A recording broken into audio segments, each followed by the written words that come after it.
Happy Sunday morning, all of my crafty friends. Okay, so today is episode 2 of the Our Savior Sunday series. That's what I'm calling it. Bringing in another stamp set from Maymay made it. This one is called Walk in Love. I really loved this stamp set when it initially came out. And I've created another Memorydex punch with my Cricut and used the Heidi Swapp punch for the bottom to go into my Rolodex. So what I'm going to do is I'm going to bring in some of my Gina K amalgam ink, and I'm using the ladies pair of shoes and the men's pair of, it looks like Oxfords to me.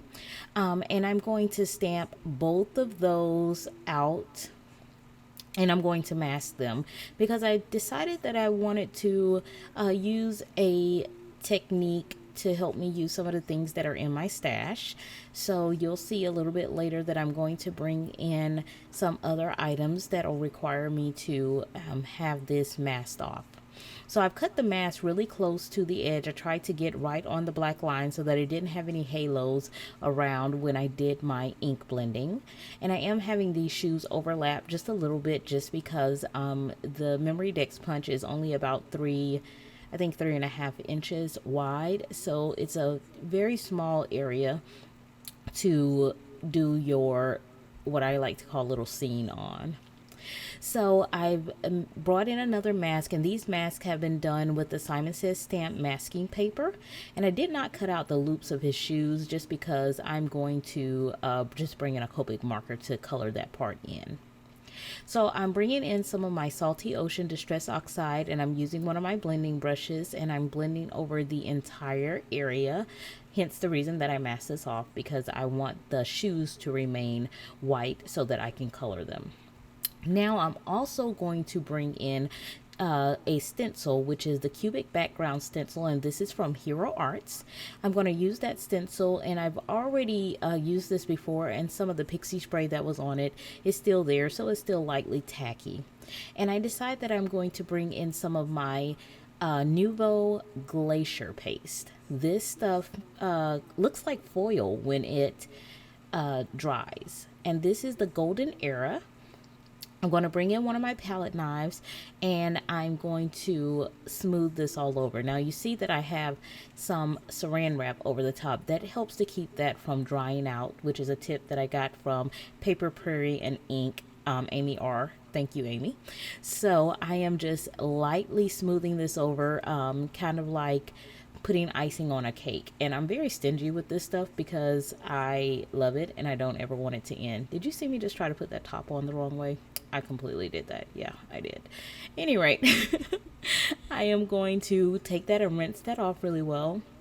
And then I'm going to peel off my mask. Now, you do not want to peel off your mask while this is completely wet, but you also don't want to wait until it's completely dry because it can be a little bit more difficult. So I would say wait until it's about 80%.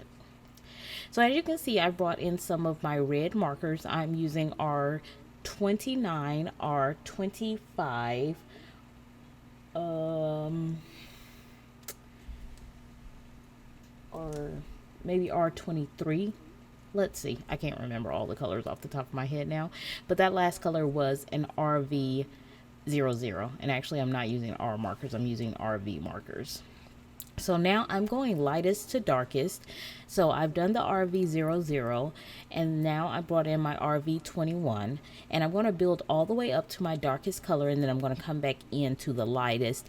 And my attempt here, and tell me if I did this correctly or what you think, let me know in the comments below. My attempt was to work on making it look shiny. So I am working on a lot of my Copic coloring, and I've said this to you guys before, I'm going to just take you guys along on the journey with me, because I truly feel like a lot of times when we have beginners, they don't see us in those beginning stages. They only see when we've gained enough to be happy with everything that we do, or most things that we do. I'm okay with making mistakes, and I'm okay with sharing those mistakes with you guys. I feel like it's all a part of the process, and it may help someone to be a little bit lighter on themselves. So I'm bringing in my RV25, and I think this is my second to darkest color.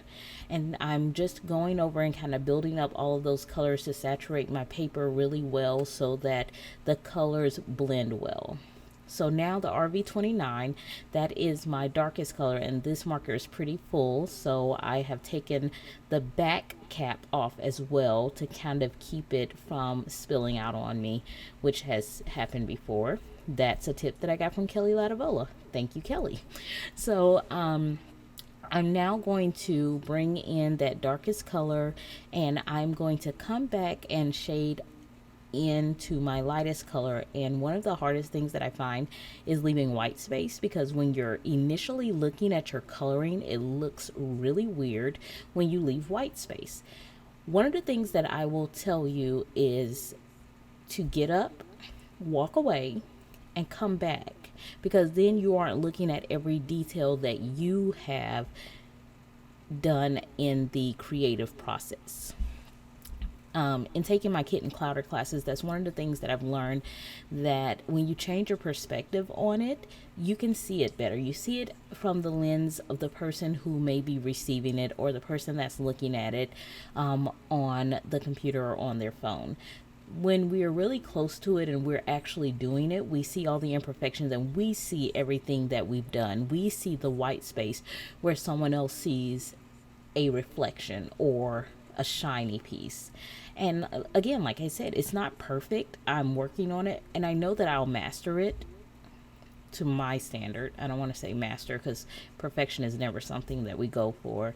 Once you reach perfection, then you have no growth. So not looking for perfection, just looking for progress. So then I have brought in some of my C markers, and I am going to start coloring in the portions of the shoes that I'm going to color black. And even with black, you know, we always have shadows with black and white. So that's why you see multiple colors. I'm not just going straight in with my C9 or my 100 marker, but I am building up color again. And I think I go all the way down to C3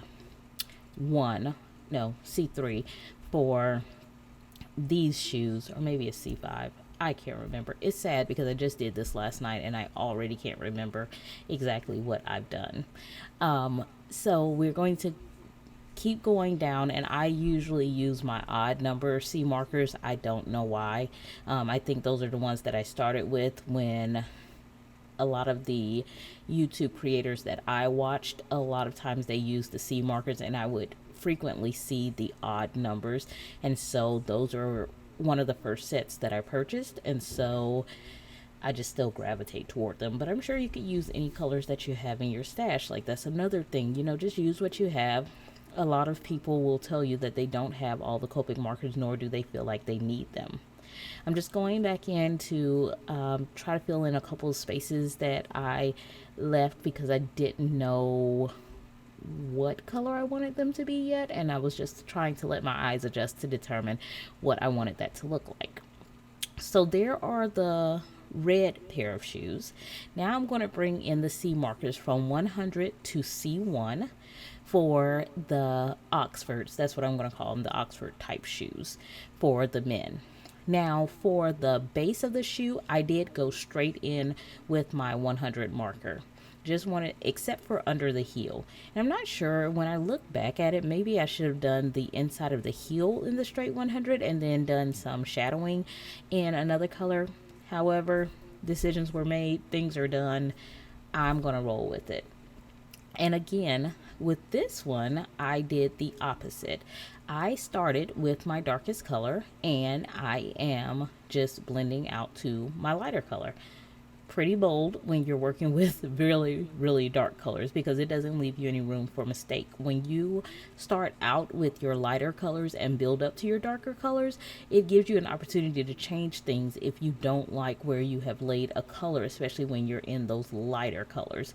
However, I didn't do that. Again, decisions were made, so we're going to have to roll with it. So I'm continuing to color this in, and like I said, I think I go all the way down to my C3 with this one. I didn't actually end up using the C1 marker as I thought I would, and I think that when I was initially doing it, I was going to use the C1 for the shinier parts of the shoes, but I really did challenge myself to leave that white space this time, and I'm pretty proud of myself. I think I did a good job in leaving white space in each of the images to try to depict a shiny look. But you guys let me know what you think. You know that I absolutely adore talking to you guys in the comments. So if you are liking this series, if you like the Sunday episodes with the little Memorydex punches, please let me know. I'm enjoying it. It's usually something quick and fun that I can do, and it also gives me that little boost that I need for the week. As you can see, I just came in with my BO2 marker. It corresponds really well with the Salty Ocean Distress Oxide, so that's why I wasn't worried about cutting out those little tiny spaces.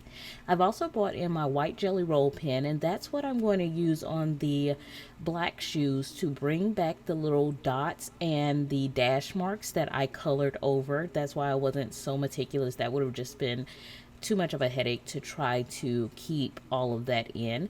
So I'm just using my white Sakura jelly roll pen to bring all of those details back in.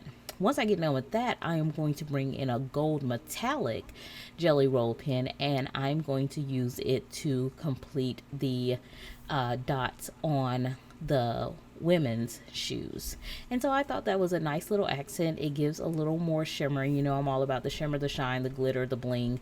I absolutely love it. So I usually cannot stop myself, but I tried to hold out. Once I got done with that, you can see we are getting to the end, and these are some of the items that I used to complete my sentiment. And I did that sentiment walk in love, and I just fussy cut around it, and I did that on vellum just because I wanted to not cover up any of the background. I'm really in love with this background.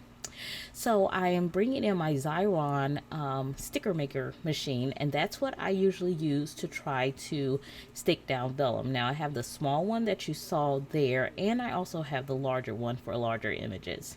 So I'm just going to stick that down where I want it. And that Judikins embossing powder I absolutely love. Like I said, you know, the shimmer, the glitter, I love it.